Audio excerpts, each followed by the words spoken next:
berikut adalah merujuk kepada persamaan dua garis lurus AB dan CD. AB, Y tolak 2KX tolak 3 sama dengan 0. CD, X per 3H tambah Y per 4 sama dengan 1. Dengan keadaan H dan K ialah pemalar.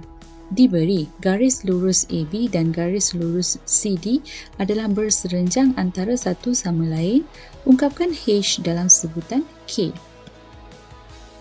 Okey, pertama sekali kita perlu mencari kecerunan kedua-dua garis ini kerana kecerunan AB darab kecerunan CD ialah negatif 1.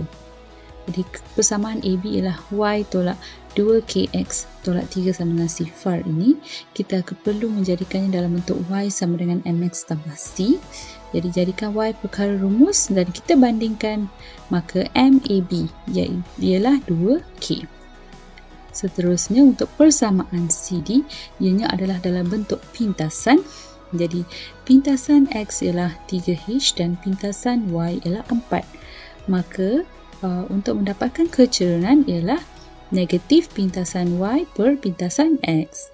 Jadi kecerunan bagi CD pula ialah negatif 4 per 3H. Memandangkan kedua-dua garis ini berserenjang, jadi hasil darab kecerunan ialah negatif 1.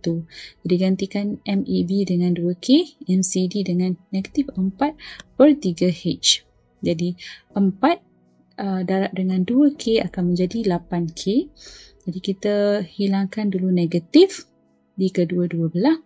Jadi kita perlu menjadikan H sebagai perkara rumus. Jadi 3H sama dengan 8K, iaitu H sama dengan 8 per 3K. Ini adalah jalan kira bagi soalan ini.